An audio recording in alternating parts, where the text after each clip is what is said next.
The chandelier spilled light like melted sugar across the marble. It caught on crystal and glinted into a dozen careful reflections, each one a small, controlled piece of beauty. Glass chimed. Voices folded into the warm hum of contained pleasure. Men in tailored coats folded menus with practiced hands. Women laughed in a language of small sounds. Every surface had been buffed until it remembered nothing rough. Under the nearest table, between polished shoes and a column of white linen, a small paper rose trembled. Its edges were uneven, the petals folded by a child's ungainly patience. A pencil smudge ran like a thin river across one petal. A tiny strip of paper had been tucked inside the flower. On it someone had written, in crammed letters, a single line, "For Mommy." Jack Turner noticed the light first, the way it made every fault disappear. He knew the tricks of presentation, how light could hide years of hard edges. His jacket was too thin for the November evening. His shoes had seen rain. He had planned for once to let the little luxury of a special dinner stand between him and the bills waiting at home. Ella had chosen the place because of the name in a folded magazine clipping, Aurora, and because she liked the color of the chairs in the photos. He had thought a night at the restaurant might be a stitch against the months. Ella waited at his side, small and steady like a plant that presses toward light. She kept her hands busy the way someone keeps a small, slow ritual. Tonight it was a stack of paper and a length of pencil, a world she made one line at a time. Drawing steadied her. It was the way she spoke when the air around them grew loud. Sometimes she hummed, a thin, steady sound that seemed to set the edges of the world in place. Sometimes she rocked on the balls of her feet, not from restlessness, but as if the rhythm reminded something inside her to wait until the right moment. They were seated awkwardly into a space that was too formal for their manners. A host offered them a card, a glossy rectangle with the menu printed in a style meant to reassure the wealthy. The woman who placed it down smiled with a politeness trained to crease at the mouth and not the eyes. She asked questions that were small as knives. Reservations? Occasion? Do you have allergies? When Jack said no reservation, no occasion, just a father with his daughter, the smile changed. "I'm afraid we're at capacity," the host said, as if that explained everything. Her voice had the disinfected clarity of corporate training. "We do not have any tables for walk-ins at this time." "But there are empty tables," Jack began. He folded his hands beneath the table, not wanting to make a scene. Ella looked between his face and the room, her brow knitting in focus. She placed another petal on her paper rose and breathed out a hum as if to steady herself. A server appeared at the corner of the table like a punctuation mark. He was younger than the host, but practiced the same flattened courtesy. He glanced at Jack. "I'm sorry, sir," he said. "This area is reserved for members and guests. Jack heard the word that had been waiting for him his whole life. Reserved. He had repaired boilers, unclogged drains, coaxed life back into pipes at all hours of the night. He had fixed an expensive leak in a storm once, while the rain beat like fists against a basement window, and managers argued into dead phones. He had said nothing then. He was paid in cash and small nods, and the memory of a door left unlocked so he could get tools inside. He had kept his dignity in private. He had not expected it to be stolen under a chandelier.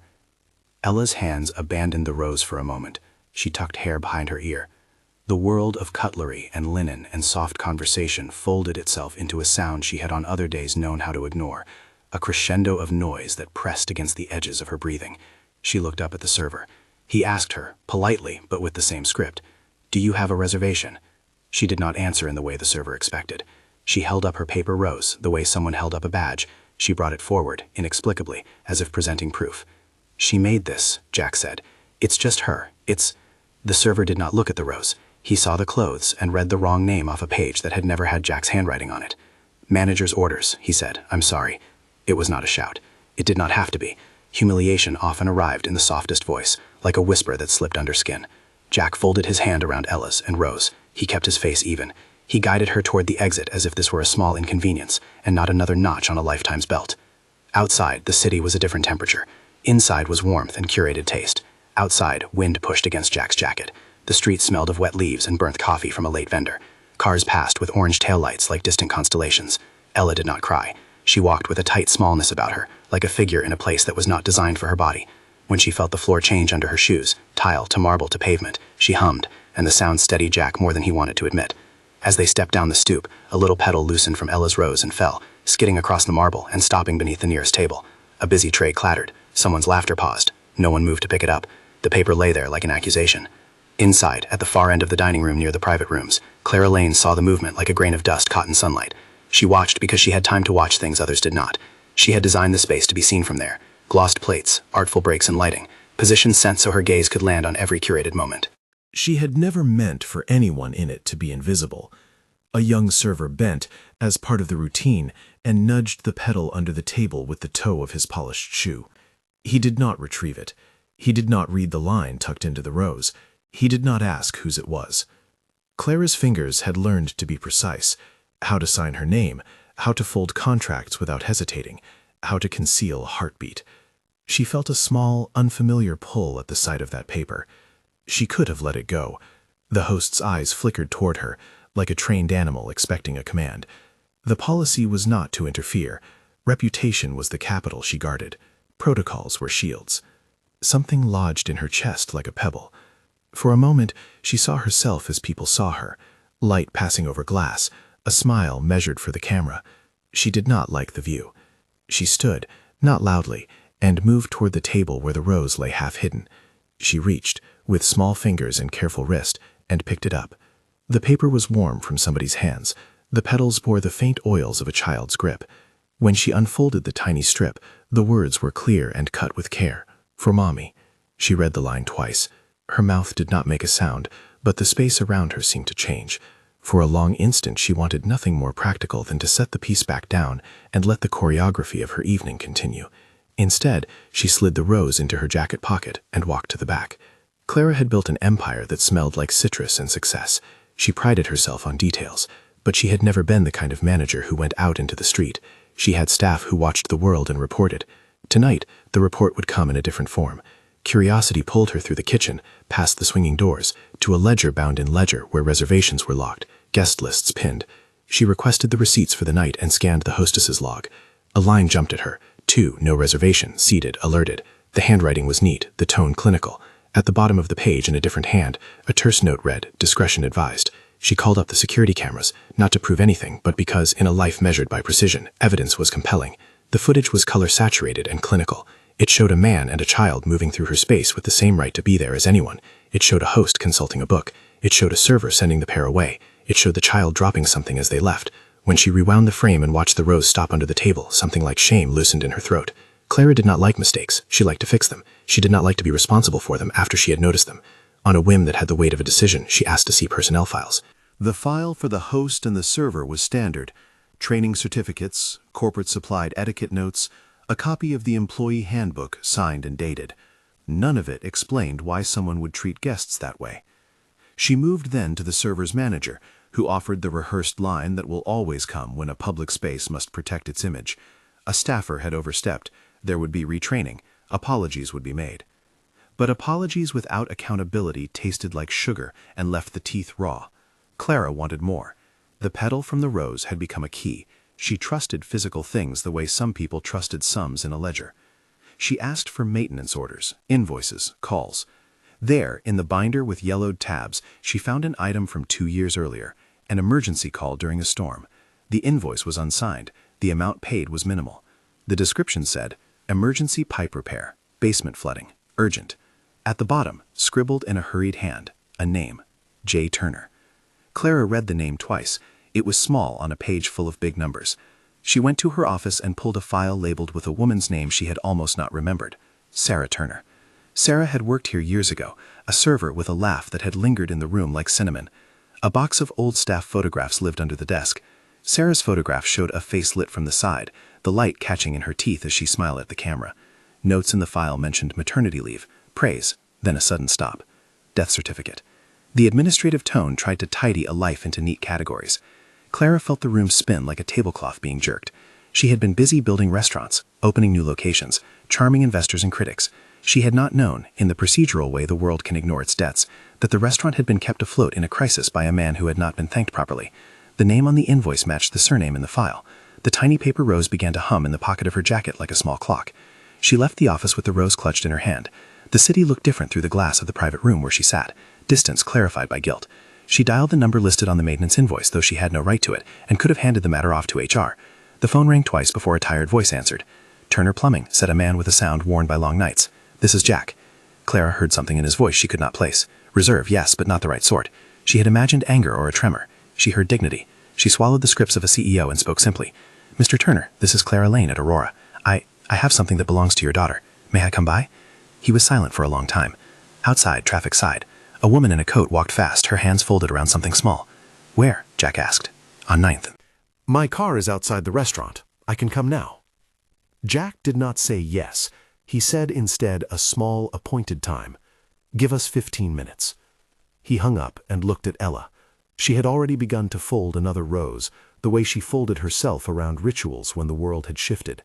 Jack set a thermos on the counter and opened a shoebox from beneath the bed. Inside were notes, a child's handwriting that wobbled with declarations of small things. "I love you. We are brave. For when you're lonely."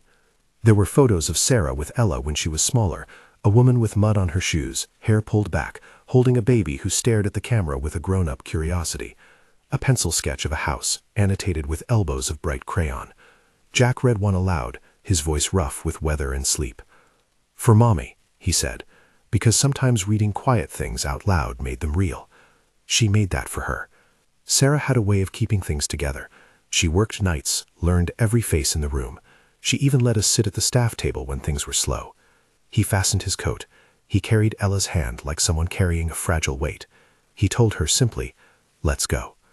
When they arrived at the restaurant, Clara met them in the doorway with the rose in her palm. She did not wear her usual armor, no rehearsed speech, no polished smile.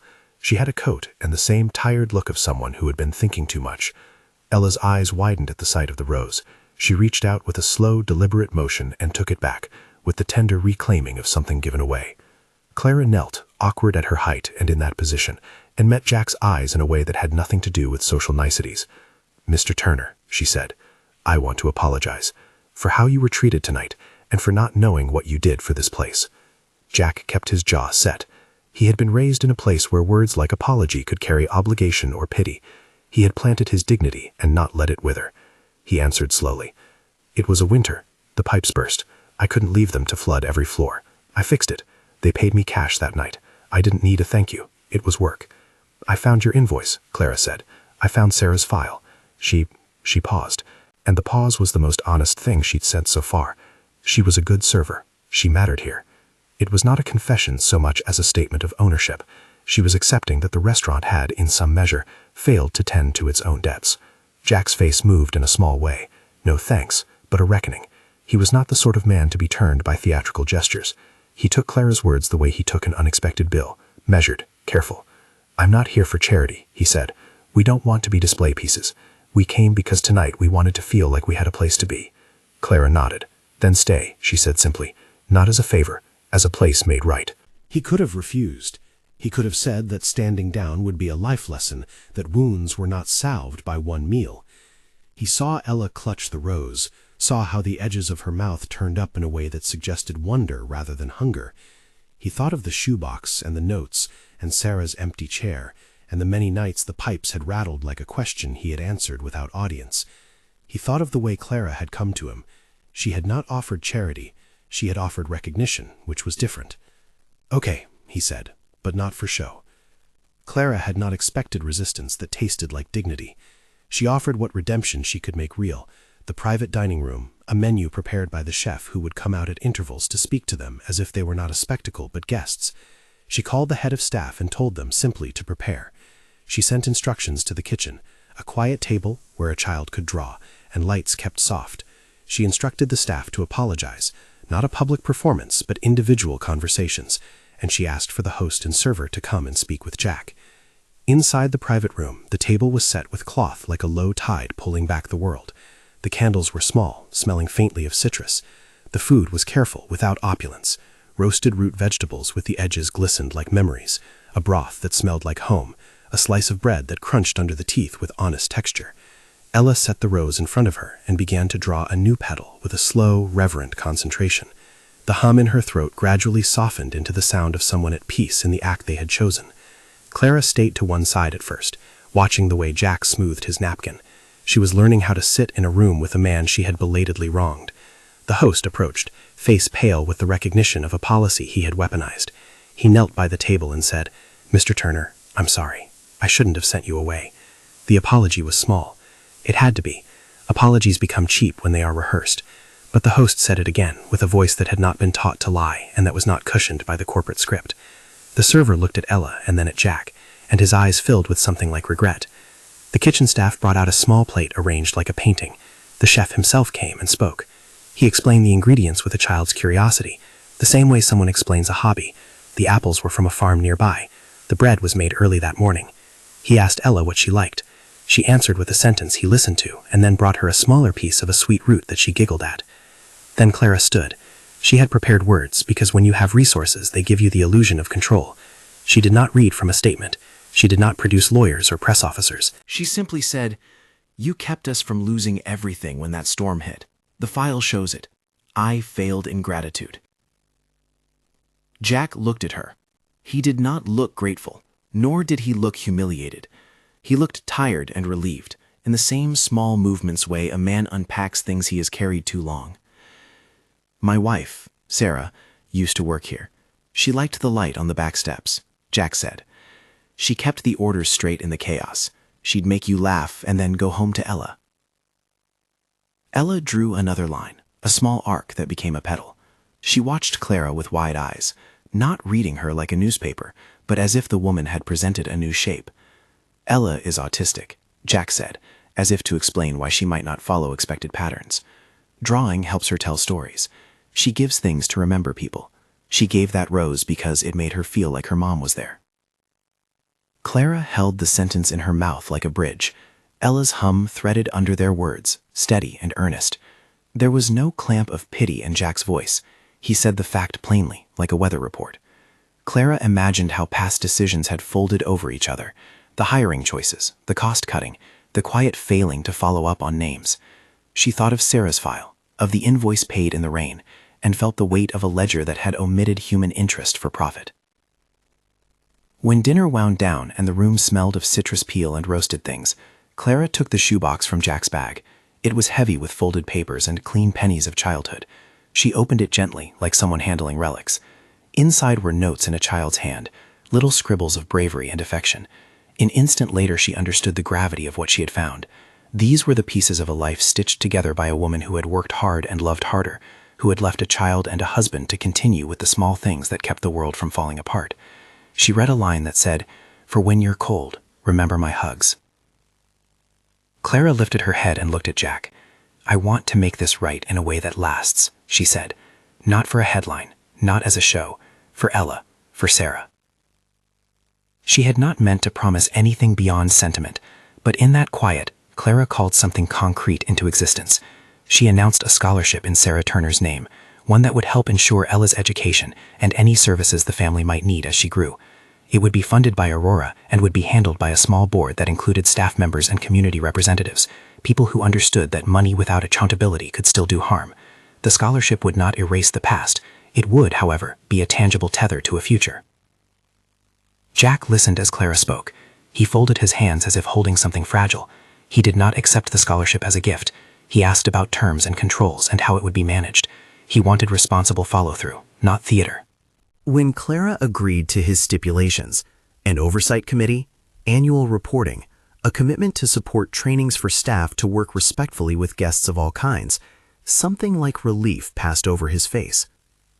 Ella, who had been silent for most of the evening, tapped Clara's wrist with the end of a pencil and pressed the paper rose into her palm. Then she pointed to the shoebox and back to Clara. Jack translated without spectacle. "She says thank you for remembering Mommy." It was the most simple sentence of the night. Clara had rehearsed the weight of words that could be sued. She had not rehearsed how little it would take to move someone's heart when that person was a child with a pencil. After the meal, Clara asked the staff to gather in the kitchen. It was an awkward scene at first. The head of staff and the server, the host who had made the decision to send Jack away. Words were said that had to be said. The host apologized again, more thoroughly this time, and the server, shoulders bent, explained that he had been following an instruction. The manager who had originally set the policy arrived and listened. There were no grand speeches, There were instead small procedural promises, revised training on dignity, an open forum to hear staff and guests, a requirement that managers meet every month with a community liaison to review cases like this. Clara insisted on follow-through. She was not looking for absolution, she was demanding repair. One of the cooks, who had been with Aurora before Clara had built the chain into what it was, took Clara aside and placed his hand on the shoebox like an offering. He told a story of Sarah, who had once covered his shift when he had to bury his mother. "She held us together," he said. The kitchen, a room that usually smelled of precise fire and discipline, felt like a space where memory refused to be polished away. Clara arranged for a case to protect the paper rose, a small glass cube that would sit in the restaurant near the back corridor. It would be labeled not as a trophy, but as a reminder. Sarah Turner's paper rose, a small thing that reminded everyone what dignity looks like. She did not want it paraded. She wanted it to be a hinge upon which people could open their eyes. She negotiated exactly where it would be placed, visible but not exploited, a quiet witness to the way small artifacts carry weight. Ella watched while the staff debated the case and the wording of the plaque. She hummed softly, fingers moving. Occasionally she raised her pencil to add a petal to another paper rose she started right there on the spot. The head of staff bent down and asked Ella if she would like to help decide where it would be. She nodded in a way that made the man unsteady with gratitude and walked with him to the spot she liked, a corner of the dining room the staff passed when they came to and left, where many footsteps could see the preserved flower. The days after the dinner unfolded with an odd mixture of ordinary and sacred. Clara instituted the committee she had promised. The scholarship fund had an attorney draw it up with clear terms in language Jack had asked for. The host and the manager attended mandatory trainings on dignity and unconscious bias with people from the neighborhood who had lived through similar slights. The server wrote a letter to Jack that said, succinctly, "I'm sorry I didn't ask. I'm sorry I didn't see." It took time to change the rhythms of a place. Habits had to be relearned. Policies had to be turned into practice. Jack watched the change without expecting applause.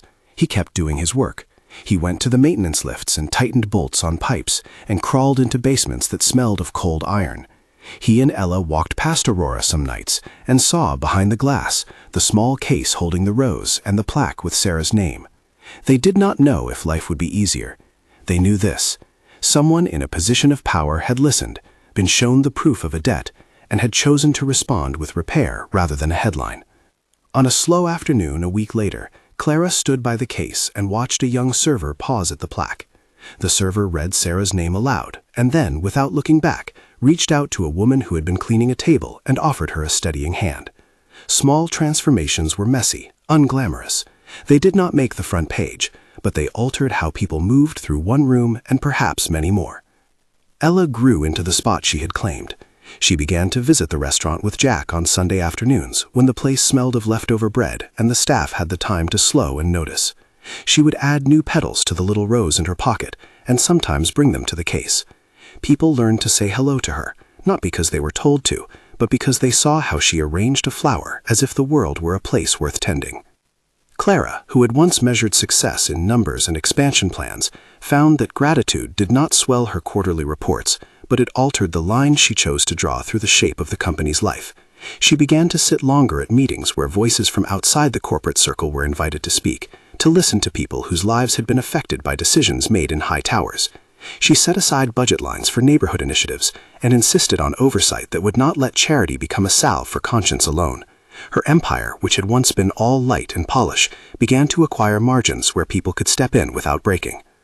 One night, after the restaurant had closed and the chairs were stacked, a small security guard glimpsed an old photograph pinned near the staff hallway. Sarah standing with a tray like a trophy, hair pulled back, smiling as if she knew more than anyone else in the room. The guard ran a finger along the frame. He had seen things in the restaurant the way people see them in their peripheries, moments that until now had not gathered consequence. He thought of the man in the basement that night, of the free coffee Sarah had given him when his day had collapsed, and he felt the tilt of things right themselves. Jack and Ella walked home one evening beneath a sky bruised with winter. Ella's small hand in his felt steady and warm. She carried, tucked into her pocket, another paper rose she had made at Aurora, the pencil lines gone soft from being kept.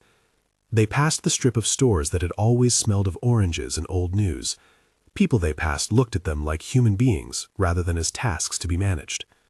They stopped at a crosswalk.